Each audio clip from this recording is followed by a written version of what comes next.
మిత్రులు నమస్కారం. రేడియో రాంబాబు ఛానల్‌కి స్వాగతం. ఇవాళ తెలుగువారి ప్రయాణాలు అనే పుస్తకాన్ని పరిచయం చేయబోతున్నాను. తెలుగువారి ప్రయాణాల పుస్తకాన్ని ప్రొఫెసర్ ఆదినారాయణ గారు సంకలనం చేశారు. అలాగే సంపాదకత్వం వహించారు. ఇందులో 64 మంది ప్రముఖుల యాత్రా రచనల్ని సంక్షిప్తీకరించి మనకు అందించారు. 2016లో ఈ పుస్తకం పబ్లిష్ అయినా కూడా ఎంతమందికి మీలో ఈ పుస్తకం గురించి తెలుసో తెలీదో అవగాహన కోసం ఇందులోని కొన్ని రచనలను మీకు పరిచయం చేద్దాం అనుకుంటున్నాను. ఈ రచనల్లో ప్రధానంగా మనం చూస్తే ఇందులో తీర్థయాత్రికులు అంటే వెందలకంటి సుబ్బారావు గారు, ఏనుగుల వీరాస్వామి గారు, ఇలాంటి కొంతమంది, గురజాడ అప్పారావు, చర్లపల్లి వెంకట శాస్త్రి గారు కొంతమంది, ఆదిభట్ల నారాయణ దాస్ గారు, అడవి బాపిరాజు, అలాగే చలం గారు, పిచ్చిబాబు, శ్రీపాద సుబ్రహ్మణ్య శాస్త్రి, స్వామి జ్ఞానానంద, వీరేశలింగం పంతులు గారు, వీళ్ళందరూ కూడా తమ యాత్ర రచనలు చేశారు. సో దాన్ని ఈయన వెలికి తీసుకొచ్చారు. ఈ పుస్తకాలు అన్ని మార్కెట్లో అందుబాటులో లేవు. కానీ మరి ఆదినారాయణ గారు శ్రమ కోర్చి తీసుకొచ్చి సంకలనం చేసినటువంటి పుస్తకం ఇది. ఇందులో సరే యాత్రా రచన అనగానే మన అందరం కూడా ఏనుగుల వీరస్వామి గారిని గుర్తు చేసుకుంటాం. ఆయన చేసినటువంటి కాశీ యాత్ర గురించి ముచ్చటించుకుంటాం.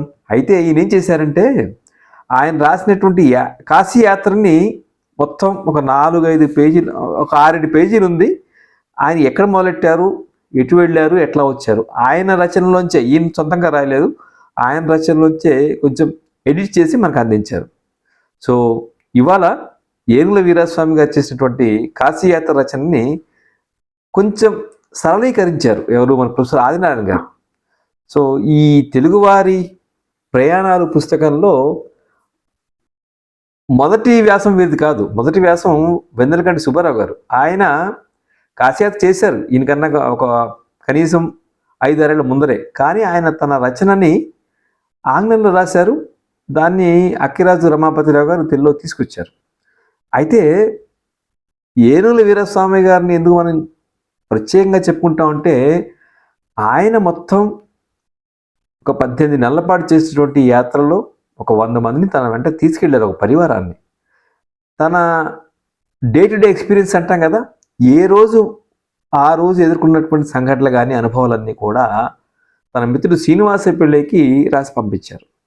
సో ఇప్పుడు ఏనుగుల వీరాస్వామి గారి రచనలోకి వెళ్దాం. ఆయన గురించి క్లుప్తంగా కొంత వివరాలు ఇచ్చారు. అవి కూడా చదివి నేను ఆయన రచనలోకి వెళ్తాను.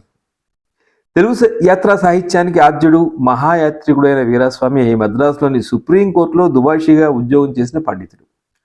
ఆయన 1830 సంవత్సరం మే నెల 18వ తేదీన మద్రాసులో ఉన్న తన తండయారు వీడిలోని ఇంటి నుంచి 100 మంది పరివారంతో కాశీ తీర్థయాత్రకి వెళ్ళి తిరిగి 1831 సంవత్సరం సెప్టెంబర్ 3న మెడ్రాస్కి చేరుకున్నారు. 15 నెలల పాటు సాగినటువంటి ఈ చారిత్రాత్మక తీర్థయాత్ర 4000 కిలోమీటర్ల దూరం పాటు కొనసాగింది. తన ఆప్తమిత్రుడైన కోమలేశ్వరపురం శ్రీనివాస పిళ్ళై కోరిక ప్రకారం తన కాశీయాత్ర వివరాలన్నీ కూడా ఎప్పటికప్పుడు రాసి మద్రాసుకి పంపించారు. ఆ విధంగా వీరాస్వామి తన యాత్ర పూర్తి చేసుకుని ఇంటికి వచ్చేసరికల్లా ఆ ఉత్తరాలన్నింటినీ కలిపి ఒక పుస్తకంలాగా అమర్చిపెట్టారు మన శ్రీనివాస పిళ్ళై గారు. వీరాస్వామి గారు రాసినటువంటి ఈ కాశీయాత్ర గ్రంథాన్ని 1838 సంవత్సరంలో శ్రీనివాసపల్లి ముద్రించారు. అప్పటి కాశీ యాత్రికులకి ఎంతగానో ఉపయోగపడింది అంటారు. వీరాస్వామి గారు గొప్ప మానవతావాది. 1832-33 సంవత్సరాల్లో గుంటూరులో కరువు వచ్చినప్పుడు అన్నదానం చేశారు. ఆయన సంపాదించిన డబ్బును స్వయంగా సద్వినియోగం చేయకుండా చచ్చిపోవడం నిష్ఫలమని నమ్మిన వ్యక్తి. మహాయాత్రికుడు రాహుల్ సాంకృత్యాయను ఆయన పీరియడ్ 1893-1963 అయితే ఏనుగుల వీరస్వామి గారు జీవించిన కాలం 1780 నుంచి 1836, అంటే ఒక 56 సంవత్సరాలు మాత్రమే ఆయన బతికారు. అంటే సాంకృత్యానికంటే ఒక శతాబ్దం ముందున్న యాత్రికుడు వీరాస్వామి 100 మంది భక్తుల చేత సుదీర్ఘ పాదయాత్ర చేసినటువంటి ఘనత అయింది. ఇలాంటి యాత్ర మరి ప్రపంచంలోనే ఎక్కడా జరగలేదంటారు. తెలుగువారి యాత్రా సాహితీ నిర్మాతగా వీరస్వామి కీర్తి అజరామరం. ఆయన తన కాశీయాత్ర చేతిలో తను చేసిన యాత్ర గురించి ఎన్నో వివరాలు చెప్పారు. ఈ యాత్రని సంక్షిప్తంగా మనకి ప్రొఫెసర్ ఆదినారాయణ గారు అందిస్తున్నారు. 100 మంది పరివారంతో కాలినడకన కాశీయాత్ర. జగదీశ్వరుడు నా చేత కొంత దేశాటనము చేయింపదలచి నన్ను నేలుచున్న సుప్రీంకోర్టు దొరలకుండా సెలవిప్పించినాడు గనుక నేను కాశీయాత్ర పోవలనని 1830 సంవత్సరం మే నెల 18వ తేదీ కుజవారం రాత్రి 9 గంటలకు చెన్నపట్నం విడిచి మాధవరం చేరినాను. అది తండయారు వీడిలో నుండే నా తోటకు 3 గడియల దూరం. 23వ తేదీ ఉదయాన 6 గంటలకు బయలుదేరి అక్కడికి 5 కోసుల దూరంలో ఉండే కామారెడ్డిపేట 10 గంటలకు చేరినాను. 24వ తేదీ ఉదయం 6 గంటలకు ఆ ఊరు వదిలి అక్కడికి 5 కోసుల దూరంలో ఉండే మల్లుపేట అనే గ్రామము 10 గంటలకు ప్రవేశించినాను. 25వ తేదీ ఉదయాన 7 గంటలకు బయలువెళ్ళి 11 గంటలకు 5 కోసుల దూరంలో ఉండే ఈదలవాయి అనే రామస్థలము చేరినాను. ఆ ఊరు చీలి జమీందారునితో చేరినది. ముల్లుపేట వదిలిన వెనక కోసెడు దూరానికి యువతల ఈదలగండి అనే దట్టమైన అడవి ఉన్నది. 2 కొంచెపాటి తిప్పల నడుమ బాట పోవుచున్నది. బాట బహురాతిగొట్టు, నల్లరేగడి భూమి, బహుచోర భయము గలది. మిక్కిలి భయంకరులైన ఇంగ్లీషు దొరలనే ఈదలగండి బాటలో దోచినారు. నేను మల్లుపేట నుంచి ఆయుధపానులను కొందరిని కూడా తీసుకొచ్చి నాతో కూడా వచ్చిన మనుషులను యుద్ధ సన్నద్ధులుగా దిట్టము చేసుకుని గండి దాటి వచ్చినాను. దీని పేరు ఈదల ఘాటు అని చెప్పుచున్నారు. ఇక్కడి నుంచి తర్వాత ఆయన ప్రయాగ వచ్చారు. ఆ ప్రయాగ దగ్గర నుంచి ఏం జరిగింది ఇక్కడ మళ్ళీ వారి మాటలు విందాం. ఈ ప్రయాగలో సకల పదార్థాలు దొరుకును, సకల విధమైన పనివారును ఉన్నారు.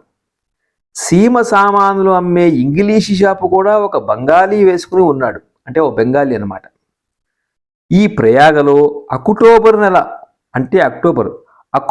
నెల 12వ తేదీ మొదలు 22వ తేదీ రాత్రి వరకు వసించి 13వ తేదీ ఉదయాన బజరా అనే ఇల్లు గల పడవ ఒకటిని, నావా అనే సాధారణపు పడవ ఒకటిని బాడిగకు తీసుకుని గంగగుండా ప్రయాణమై సాగి వచ్చి కాశీ మహాక్షేత్రమును క్రీస్తు శకం 1830 సంవత్సరం అక్టోబరు 27వ తేదీ ఉదయమైన 8 గంటలకు శ్రీరామ కటాక్షము చేత చేరినాను.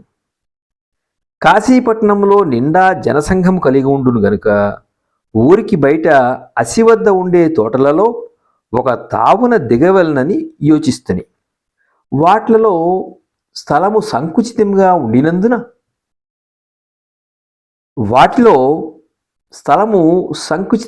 ఉండినందునను మణికర్ణిక మొదలైన స్థలాలకు దూరమౌట చేతనున్ను కాశీ తంబురాయి యొక్క కేదారఘట్టంలో ఉండే 2 అంతస్తులు 4 ముంగిళ్ళు గల ఒక పెద్ద ఇంట్లో దిగినాను. నా కోసరమై ఆ స్థలము ముందుగా ఖాళీ చేసి శుద్ధి చేసి ఉన్నందున బహు సౌఖ్యముగానే ఉండెను.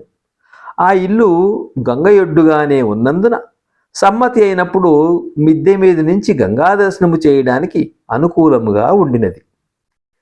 ఈ కాశీ స్థలానికి బాధ్యులుగా గంగాపుత్రులనేవారు 1200 ఇండ్లవారు ఉన్నారు. వారు క్షాత్ర శౌర్యాల చేత దొరతనము చేసేవారిని, గంగాయాత్ర చేయవచ్చే వారి వద్ద గుర్రానికి 12 రూపాయల వంతునున్ను, మనిషికి 4 రూపాయల వంతునున్ను, గాడికి 50 రూపాయల వంతునున్ను యాత్ర వచ్చే వారిని ముందుగా చూసిన గంగాపుత్రుడు తీసుకుని మణికర్ణికలో స్నానము చేయింపుచూ ఇవ్వక స్నానం చేసి మొండాటలాడితే కొట్లో వేసి కోర్టు సెలవులతో కూడా తీసుకుంటూ బహుశా ఇయ్యని వారిని ఇయ్యచాలని వారిని తమ పోకిరీతనము చేత మానభంగమును దేహబాధను పెట్టుతూ వచ్చుతున్నారు. వీరికి భయపడి శరభోజీ మహారాజు అంతటి వాడు కేదారఘట్టమే మణికర్ణిక అని, కేదారఘట్టమే వృద్ధ మణికర్ణిక అని ఒక పురాణ ప్రమాణమును బట్టి క్షౌర శ్రాద్ధాలు కేదారఘట్టములో గడిపినాడు. విజయనగరపు రాజు కాశీకి వచ్చింది 1 సంవత్సరము మణికర్ణిక స్నానము లేక నుండినాడు. ఇక పేదల గతి చెప్పవలసినది లేదు కదా. ఇటువంటి సమూహం వల్ల నాకు ఒక అభ్యంతరమును లేకుండా నన్ను రామిటెంకి వద్ద ఎదుర్కొన్న రామరహల్లు అనే గంగాపుత్రుడు గోపిగంజులోనే నేను ఇచ్చినది తీసుకొని యాత్ర చేయించేటట్టు దస్తావేజు రాసి ఇచ్చి ప్రయాగ వరకు కూడా వచ్చి నా సహితముగా కాశీ ప్రవేశించినందున యథాశాస్త్ర ప్రకారము మహాస్థలము చేరిన మరుసటి గడియకే మణికర్ణికకు వెళ్ళి అక్కడ చక్రతీర్థంలో భేటీకి అనే ఒక మొహరు ఫలపుష్ప సహితముగా నుంచి ముందర స్నానము చేసి పిమ్మట క్షౌరానికి సంకల్పము చేసుకొని క్షౌరానంతరము మణికర్ణికలో స్నానము చేసి గంగా పూజ చేసి గంగాపుత్రుల సమూహానికి భూరి దక్షిణ అని 15 రూపాయలు, ఘాటియాలనే గంగా తీర స్నానఘట్టమునందు ఉపచరించే వారికని 10 రూపాయలు, గంగాలీలకని 5 రూపాయలను భూరి ఇచ్చి నేను దిగిన స్థలము ప్రవేశించినాను.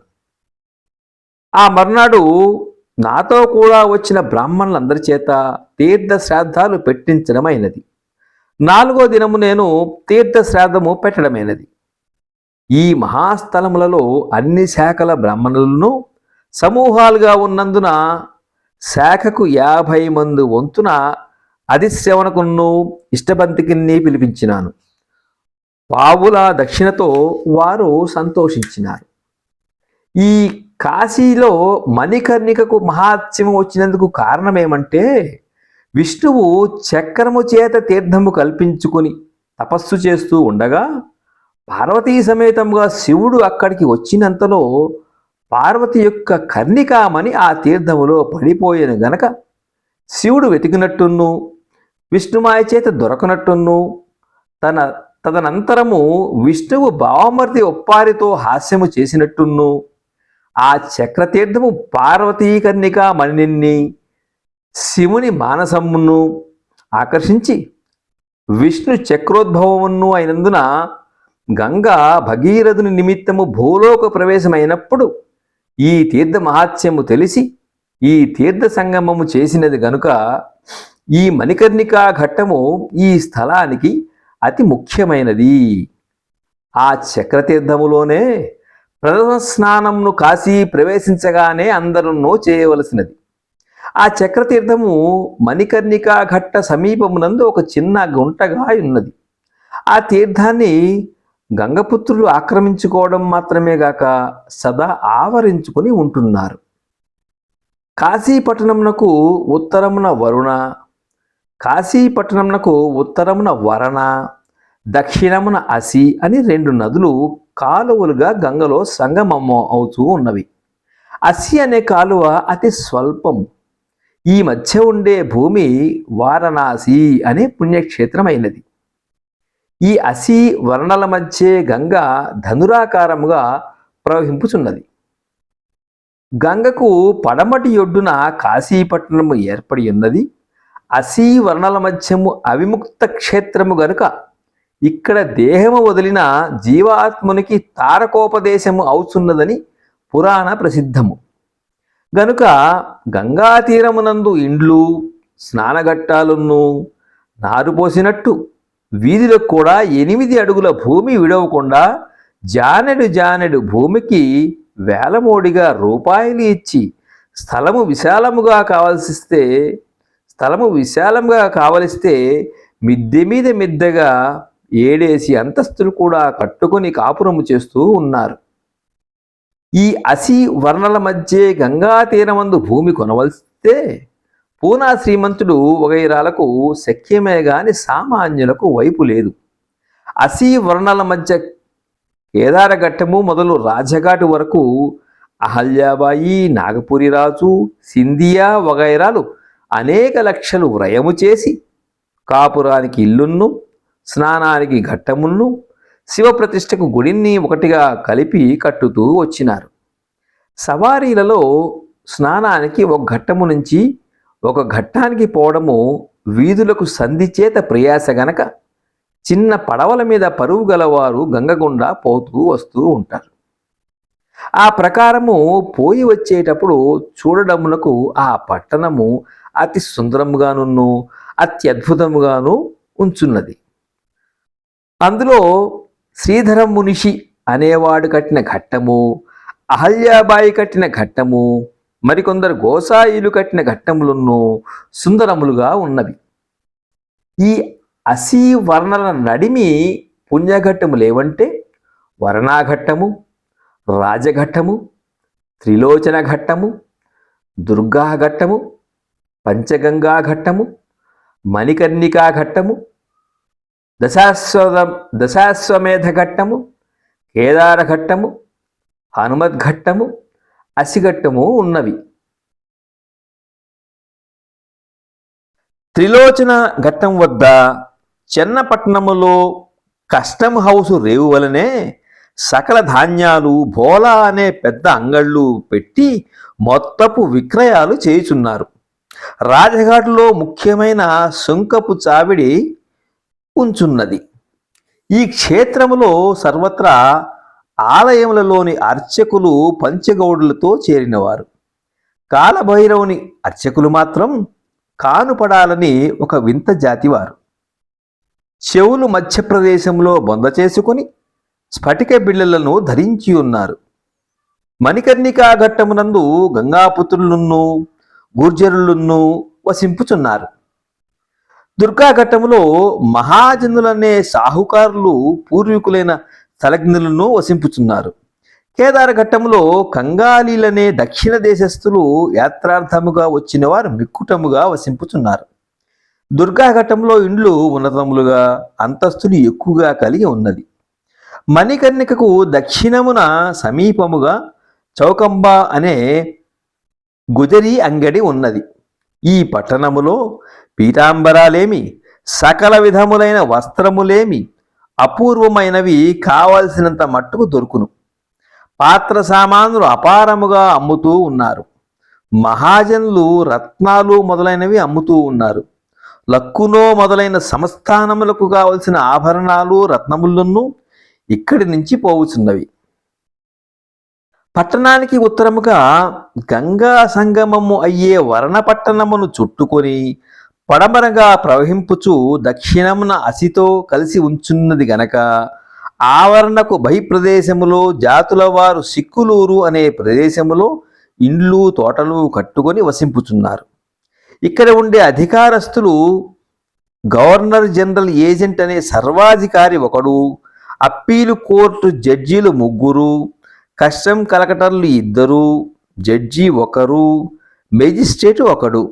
వీరు కాక 2-3 పటాలాలు ఇక్కడ ఉనికిగా ఉంచున్నవి గనక వాటితో చేరిన దొరలు ఒక జనరల్ సహితముగా వసింపుచున్నారు. లోగడను ఈ పట్టణములో టంకసాల ఉండెను, ఇప్పుడు ఎత్తివేసినారు.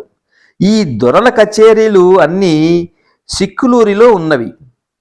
ఈ పట్టణంలో కొత్తవాలనే ఒక పెద్ద ఉద్యోగస్తుని కచేరీ ఉన్నది. ప్రతి వీధికి ఠాణాలున్నవి. ఇక్కడ వీధులకు గల్లీలని పేరు. ప్రతి గల్లీకి పాటక్కు అని తలుపులు ద్వారబంధనాలు పెట్టి ఉన్నవి. ప్రతి పాటక్కును రాత్రి 10 గంటలకు బిగింపుచున్నారు. అవతల జనులు తిరుగులాడడం ప్రయాస. ఠాణా బంట్రౌతులు బరకందాసులనే పేళ్లతో రాత్రిళ్ళు గస్తీ తిరుగుతూ ఉన్నారు. వీరందరూ కొత్తవాళ్ళు ఉత్తర్వుకి, అంటే కొత్తవాళ్ళు అంటాం కదా, అదనమాట. వీరందరూ కొత్తవాళ్ళు ఉత్తర్వుకు లోబడి ఉన్నారు. సమస్తమైన కూరగాయలున్ను ఫలాలున్ను అపరితముగా దొరుకుతున్నవి. అందులో ఇక్కడి ముల్లంగి గిడ్డల గాత్రమును పొడుగును నేను ఈసరికి ఎక్కడా చూసిన వాణ్ణి కాను. కూరగడ్డలని వేలెడు లావుగల గడ్డలు వాటి ఆకు సహితముగా అమ్ముతూ ఉన్నారు.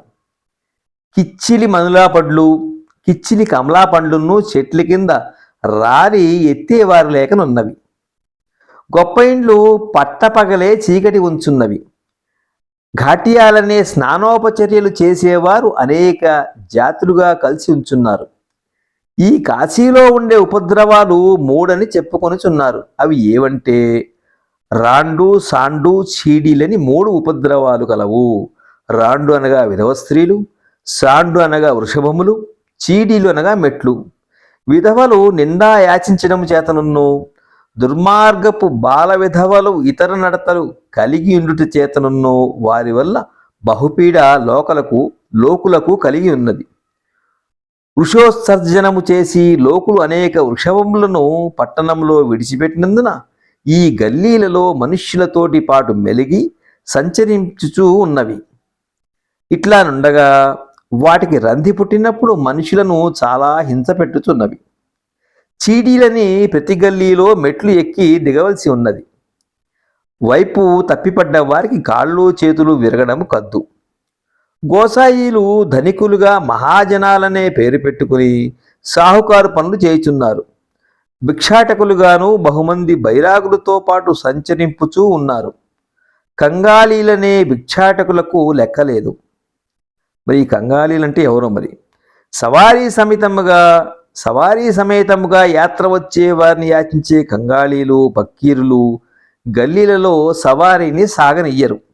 ఈ కాశీ మహాక్షేత్రములో అధర్వణ వేదమును కొందరు గూర్జరులు అధ్యయనము చేసి ఉన్నారు. ఆ వేదస్వరము ఋగ్వేద స్వరమునకు సమీపముగానున్ను ఉద్ధృతముగానున్ను ఉన్నది. యజుర్వేదములో మాధ్యందిన శాఖయని, శుక్ల యజుశాఖయని, ప్రథమ శాఖయని, తైత్తిరీయ శాఖయని స్వరభేదములతో అధ్యయనము చేయుచున్నారు. ఇక్కడ సామగులు నూటిదాగా ఉన్నా స్వరము దక్షిణ దేశమునకు బహుభేదముగానున్నది. గాన సౌష్ఠవము విస్తారము లేదు. పంచద్రావిళ్లలో పంచగౌడులలోనూ 1-2 శాస్త్రాలు చదివిన పండితులు 1000 మంది దాకా ఈ కాశీలో ఉన్నారు. న్యాయశాస్త్రము ఇక్కడ నిండా ప్రచురము. బంగాళీ బ్రాహ్మణులు బహుమంది ఇక్కడ పండితులై ఉన్నారు. వారు ఉత్కల గౌడులు. ఉత్కల దేశంలో మత్స్యభక్షణ, ద్రావిడ దేశంలో మాతుల కన్యా వివాహము, మగధ దేశంలో మద్యపానము, మైథిల దేశములో దేవరేన సుతోత్పత్తిని అద్యాపి నిషిద్ధము కాదని ప్రసిద్ధము. ఈ గంగాపుత్రుల ఉత్పత్తి హేయముగా కొన్ని పురాణాదులలో చెప్పి ఉన్నది. వారు చెప్పడమేమంటే, భీష్మాచార్యులకు పూర్వము గంగా కొన్న కొడుకులను తనలో ఐక్యము చేసుకుని ఉండగా, అటు తర్వాత భీష్మాచార్యులు తండ్రిని గంగ వదిలిన వెనక లోగడ తనలో కలుపుకున్న పుత్రులను మళ్లీ భూమిలో ఉద్ధరించినట్టును తాము వారు వంశస్థులన్నీ వాదింపుచున్నారు. వారు ఇప్పట్లో కాన్యకుబ్జులతో సంబంధములు చేయుచున్నారు. గంగా తీరమునందు ఏ దానమును వారిని మినహా మరి ఒకరికి ఇవ్వకూడదు.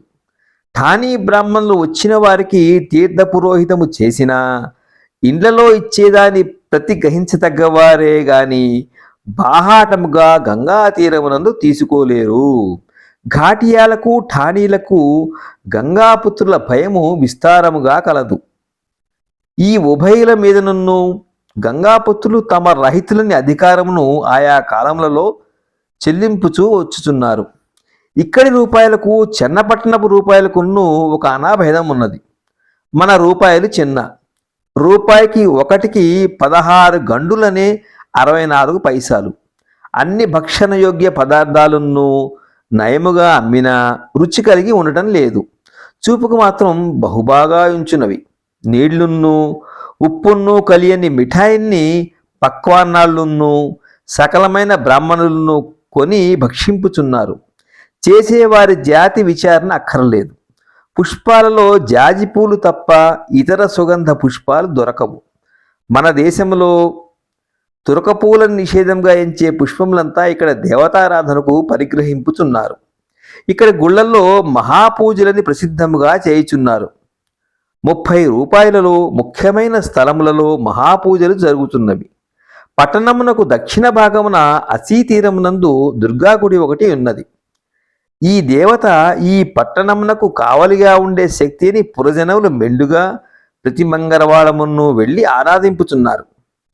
ఈ కాశీ పట్టణమందు ఉండే సమస్త బ్రాహ్మణులు స్తోమాలని తడలని పేర్లు వహించి ప్రత్యేకములైన గుంపులుగా ఒక్కొక్క గుంపుకు ఒక్కొక్క అధిపతిని ఏర్పరచుకుని, ఇది జారంబట్ల స్తోమమని, ఇది రాజేంద్రబాబు తడయన్ని ఇట్లా చెప్పబడుచు కొంతకాలము ఒక గుంపు మరి యొక్క గుంపుతో విహితముగానున్ను మరికొంతకాలము ద్వేషరీతిగానున్ను విద్వత్ గ్రామము గనుక ఆచార వ్యవహారములను గురించి తాత్పర్య భేదము కలవారై ప్రవర్తించుతూ ఉంటారు.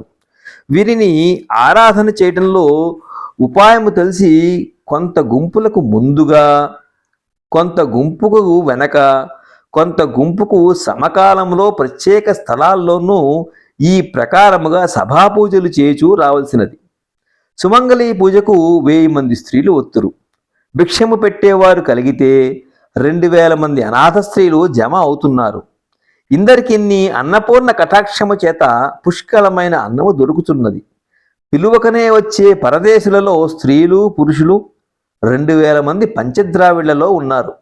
వీరికి అందరికీ అన్నపూర్ణ సత్రంలో పూనా శ్రీమంతుని తమ్ముడైన అమృతరాయుడు 1500 మందికి ప్రతిదినమును అన్నము పెట్టుతాడు. మన దక్షిణ దేశస్థులు బహుమంది కాశీ తంబురాయుడనే పండారము గుండా 1000 మందికి అన్నము ప్రతిదినము కలగజేసి ఉన్నారు. మైసూరు రాజు మొదలైన గొప్పవారు ఇంకా అనేకులు అన్నముగానున్నూ సీదా అనగా స్వయం పాకములుగానున్నూ ప్రతిదినమున్నూ ఇచ్చుచున్నారు. విశ్వేశ్వరుడు ఇక్కడ చనిపోయే వారికి తారకనామం ఉపదేశము చేస్తానని, ఆ చొప్పున అన్నపూర్ణ ఇక్కడ వసించే వారికి అన్నము సమృద్ధిగా కలగచేస్తానని ప్రతిజ్ఞ చేసినట్టు పురాణమందు చెప్పి ఉన్నది. అన్నపూర్ణ ప్రతిజ్ఞ ప్రత్యక్షముగా ఉన్నది. కాశీపట్టణంలో 10,000 ఇండ్లున్నూ 1,00,000 ప్రజలున్నూ ఉందురని తోచుతున్నది. ఇక్కడ దొరకని పదార్థము ఒకటిన్నీ లేదు. అందరూ దేశభాష అయిన హిందుస్థాను మాట్లాడుతున్నారు. బాహాటమైన సంత అంగళ్లను బాళాలని వ్యవహరించుచున్నారు. ఉత్సవాదులను మ్యాలా అన్నిన్ని, పల్లకీలను కడుకడియా అన్నిన్ని, బోయిలను కార్లోకి అన్నిన్ని వాడతారు. బొందలీ ఖండములో బోయిలను డీమరు అంటూ వచ్చిరి. సామాన్య నౌకరుల జీతము నెలకు 4 రూపాయలకి ఎక్కువ లేదు. ఇంతటికీ ఇక్కడ ఈశ్వరుని పేరు విశ్వేశ్వరుడు. ఇది సమష్టి వాచకము. లింగమును సమిష్టి రూపమే కానీ పార్వతీ సహితముగా వృషభారూఢుడైన సాంబమూర్తి రూపము కాదు. లక్ష్మిని వక్షస్థలమందు వహించిన మహావిష్ణు రూపమును కాదు. అయితే శైవులు ఆ లింగారాధనను చేచు వచ్చుచున్నారు. అందువల్ల వైష్ణవులు ఆ రూపం యొక్క ఆరాధనను వదిలినారు. ఈ స్థలములో జ్యోతిర్భూతము జ్వలిస్తూ ఉండినందున ముక్తిక్షేత్రమైనది. ఈ క్షేత్రములోని పాపులకు ప్రకారాంతముగా కాలభైరవ దండన మూలకముగా పాపానుభవము చెప్పి అటు తర్వాత విశ్వేశ్వరుడి వల్ల తారక మంత్రము ఉపదేశమయ్యి ముక్తిని పొందేటట్టు పురాణ సిద్ధమై ఉన్నది. ఈ స్థలము అవిముక్త క్షేత్రమైనందున గంగా విశ్వేశ్వరుడి అనుగ్రహము సంపాదించి అసీవర్ణల మధ్య తనలోని జంతువుల గుండా ఎవరికిన్ని ఉపద్రవము చేసేది లేదని ఖరారు చేసి ఇక్కడ ప్రవహించసాగినది. ఈ కలియుగములో పాపాలను పోగొట్టడానికి గంగకు మించిన పదార్థము లేదని కంఠోక్తిగా కాశీఖండములో చెప్పి ఉన్నది. అటువంటి గంగ ఇటువంటి క్షేత్రములో ఇక్కడ జతపడినందున ఈ రెంటి మూలకముగా పరమాత్ముడు అనేకుల భక్తిని ఆకర్షించి తరింపజేయుచున్నాడు. ఇటువంటి మహాస్థలంలో 1830 సంవత్సరం డిసెంబర్ నెల 16వ తేదీ రాత్రి వరకు వసించినాను. ఇది ఆయన కాశీలో ఉన్నటువంటి ప్రయాణ విశేషాలు, అక్కడ చూసిన విశేషాలు. ఆ తర్వాత నుంచి ఆయన మళ్ళీ తిరిగి వస్తున్నారు. గంజాం నుంచి ఆయన ప్రయాణం ఇందులో పొందుపరిచారు. అంతకుముందు వివరాలు ఉన్నాయి కానీ సంక్షిప్తం చేసి గంజాం నుంచి ఆయన ఎలా ప్రయాణించారో చెప్పారు, విందాం. గంజాం మొదలు విజయనగరం వరకు తామర తమస్త గుంటలలో చెరువులలో వేసి ఉన్నారు. వాటి తూంట్లను కూర మొదలైన పక్వాన్నాలుగా చేసి భక్షిస్తూ వస్తారు. నీళ్లు తూకడానికి బావుల వద్ద తాటాకులు దొన్నెలుగా కట్టి ఉంచుతారు. వాటికి తాడు కట్టి నీళ్లు చేదినంతలో 2 పళ్ళ నీళ్లు వచ్చుచున్నవి. కనగాల అనే ఊరు గొప్పది. విశాలమైన బ్రాహ్మణ ఇండ్లును ఒక గొప్ప చావడిని కలవు. సమస్త పదార్థాలు దొరుకును. ఇక్కడ సమీపముగా కాటికి వారని పౌరుషనామధేయము గల ఒక నేత్ర చికిత్సకుల కుటుంబం ఉన్నది. వారు యథాశాస్త్రముగా నేత్ర చికిత్స చేయుచూ ఉంటారు. ఈ ఊళ్ళో ఈ రాత్రి నిలిచినాను. దారి నల్ల చౌటి రేగడ, తుమ్మ చెట్లు ఇరుపక్కల ఉంటూ వచ్చినవి. దారిలో భట్టిప్రోలు అనే ఊరి వద్ద లంజదిబ్బ అని ఒక మిట్ట ఉన్నది. అది మొదలు చెట్ల శాలను దారిలో వేసి ఉన్నారు. 1831 సంవత్సరం ఆగస్టు 20వ తేదీ ఉదయపూర్వం 3 గంటలకు లేచి ఇక్కడికి 6 కోసుల దూరంలో ఉండే చందవోలు అనే గ్రామం 7 గంటలకు చేరినాను. దారి ఇసుకపర, ఇరుపక్కల చెట్లు పెట్టి ఉన్నారు గాని నిండా లేతలు గనుక నీడ ఇవ్వనేరవు. ఈ చందవోలు అనే ఊళ్ళో వెచ్చ గోపాలకృష్ణమ్మ తమ్ముడు ధర్మపురి అనే అతను ఒక సత్రము కట్టి ఉన్నాడు. ఈ ఊరు నుంచి కొండవూడి సీమకు దారి చీలిపోతూ ఉన్నది. ఇక్కడ నూతన సృష్టి అయిన దేవాలయములు 2 ఉన్నవి. సమస్త పదార్థాలు దొరుకును. ఇక్కడ మధ్యాహ్నము భోజనము కాచేసుకుని 2 గంటలకు బయలుదేరి ఇక్కడికి 5 కోసుల దూరంలో ఉండే బాపట్ల అనే ఊరు 6 గంటలకు చేరినాను. దారిలో పేముల కాలవ అనే మడుగు ఒకటి ఉన్నది. ఈ కాలువ వర్షాకాలంలో బండ్లకు ప్రయాస ఇవ్వతగింది. ఈ దినములు ఈ భూమికి వర్షాకాలమైనా వర్షాలు లేనందున దారి బహు నిర్జలముగా ఉన్నది. నేడు నడిచిన దారి యావత్తును కాలుపూడి పొయ్యేపాటి ఇసక, ఇరుపక్కల లేత చెట్లు ఉన్నవి. బాపట్ల అనే ఊరు బహు గొప్పది. సరకారుకు చాలా దస్తు వసూలవుతున్నది. చోళ ప్రతిష్ఠ దేవాలయములని కొన్ని బహు ప్రసిద్ధిగా ఈ ఊరివారు చెప్పేవి ఉండి ఉన్నవి. కృష్ణకు దక్షిణము పినాకిని వరకు నియోగులైన కరణాల ప్రబలము విస్తారము గనుక అటువంటి ప్రబలులు ఈ ఊళ్ళో కొందరున్నారు. కృష్ణకు దక్షిణం ఉండే భూమి గుంటూరు జిల్లాతో చేరినది. సమస్త పదార్థాలు ఈ ఊళ్ళో దొరుకును. ఈ రాత్రి వెంకన్న పంతులు సత్రములో వసించినాను. 21వ తేదీ ఉదయపూర్వము 3 గంటలకు బయలుదేరి ఇక్కడికి 6 కోసుల దూరంలో ఉండే వేటపాలెము అనే బస్తీ గ్రామము 8 గంటలకు చేరినాను. దారి నిన్నటి వల్లనే బహు ఇసకపర, త్వరగా నడవ వాయత్తు కాదు. వేటపాలపు బస్తీ గొప్పదేను. 1000 మంది నేతగాండ్లు ఈ ఊళ్ళో వసింపుచూ తోపు సెల్లాలు, రుమాలా తానులు, చీరలు వగైరాలు నేసి అనేక దేశాలకు ఉపయోగమయ్యేటట్టుగా చేసి జీవింపుచున్నారు. వర్తకులుగా కొందరు వసింపుచున్నారు. ఇక్కడ చలమయ్య ఒక సత్రము కట్టి ఉన్నాడు. బహు వసతిగా ఉన్నది. సమస్త పదార్థములు దొరుకును. ఈ సత్రములో వంట భోజనములు కాచేసుకుని 3 గంటలకు బయలువెళ్ళి ఇక్కడికి 3 కూసల దూరంలో ఉండే చినగంజాం అనే ఊరు 6 గంటలకు చేరినాము. దారి ఇసుక పొరైనా కాలు దిగబడేపాటి బొల్లి ఇసుక కాదు. చినగంజాం ఊరు చుట్టూ ఉప్పు పంట విస్తారం చేస్తారు. ఊరు నిండా చిన్నది కాదు. ఇక్కడ కొలంద వీరా పెరుమాపిళ్ళ సత్రం ఒకటి ఊరికి బయలున ఉన్నది గనక అక్కడ దిగినాను. ముసాఫర్లకు కావలసిన సామాను దొరికినది. ఆగస్టు 22వ తేదీ ఉదయపూర్వము 3 గంటలకు బయలుదేరి ఇక్కడికి 4 కోసుల దూరంలో ఉండే అమ్మనబోలు అనే ఊరు 6 గంటలకు చేరినాను. దారి నిన్నటి దినము మేము నడిచినట్టే ఉపాయమైన ఇసుకగా ఉన్నది. చినగంజాం అనే ఊరితో గుంటూరు జిల్లా సరిహద్దు సరి, యువతల నెల్లూరు జిల్లా. అమ్మనబోలు అనే ఊరు గొప్పదేను. సమస్త పదార్థాలు దొరుకును. కృష్ణకు ఈవల ఉండే ఇండ్లు అన్నీ పూరి వేసి కట్టి ఉన్నవి. పెంకుటిండ్లు సకృత్తైనందున ఈ దేశస్థులకు అగ్ని భయం చాలా కలిగి ఉన్నది. బాపట్ల వద్ద నుంచి నాతో కూడా వచ్చిన పరిచారక బ్రాహ్మణులు కొందరు వారి స్వగ్రామమైన లంజచిరుకూరికి 2 కోసుల దూరంలో ఉండగా వెళ్ళి అమ్మనబోలులో మళ్ళీ వచ్చి కలుసుకున్నారు. ఆ ఊరి గ్రామకర్ణం ఇంట్లో వంట భోజనాలు కాచేసుకున్నాము. బాపట్ల వలనే ఈ ఊళ్ళో నన్ను తోపులు చెరువులు వసతిగా ఉన్నవి. మధ్యాహ్నం మీదట 2 గంటలకు బయలువెళ్ళి ఇక్కడికి ఆమడ దూరంలో ఉండే ఆకలల్లూరు అనే ఊరు 6 గంటలకు చేరినాను. దారి ఉప్పు కలిసిన రేగడ, వర్షాకాలంలో నడవడము ప్రయాసగా ఉండును. ఆకులల్లూరు అనే ఊరు యథోచితము పెద్దదిగా ఉన్నది.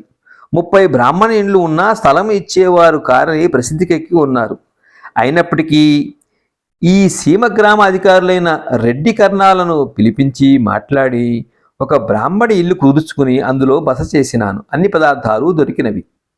రాజమహేంద్రవరం మొదలు గుంటూరు జిల్లా సరిహద్దు వరకు సరఫరా అయ్యే ఈ బంట్రోతులను నాయకవాడీలు అంటారు.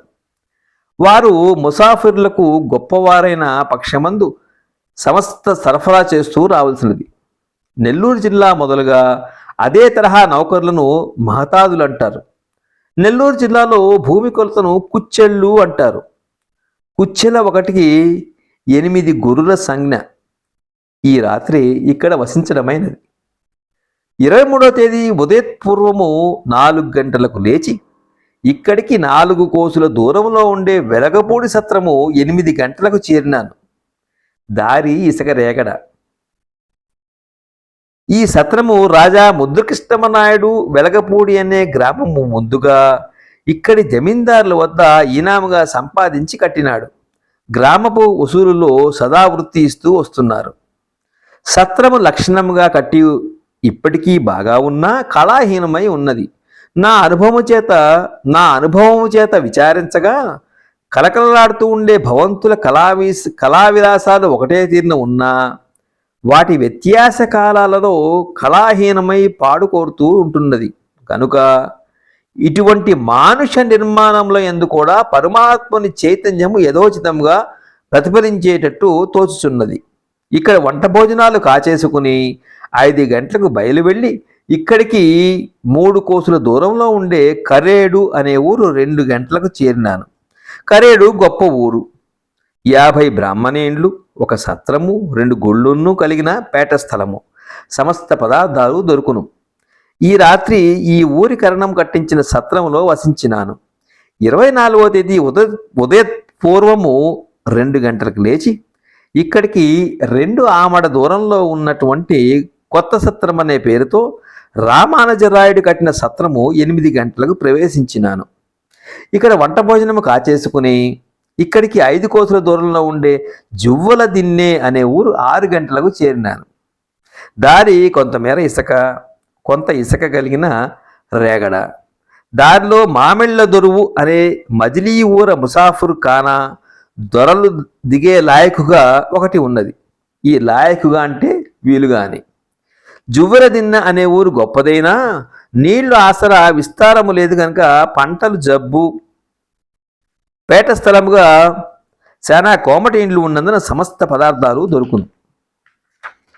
దేవాలయాల సహితముగా కొన్ని బ్రాహ్మణ ఇండ్లు ఉన్నవి. అందులో ఒక ఇంట్లో రాత్రి వసించినాను. కృష్ణకు యువతల పశువులు గొప్ప దేహాలు కలవిగా ఉంటూ వచ్చినవి. అమ్మనబోలు మొదలుగా అటువంటి పశువులు పుష్టి కలవిగా గాలిమందలుగా అనేకములు చూస్తూ వచ్చినాను.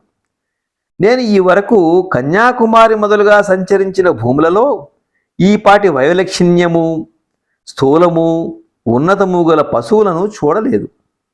ఈ పశువుల పోషణ ముందర వ్యవసాయమును ఈ దేశపు కాపులు లక్ష్య పెట్టేవారు కారు.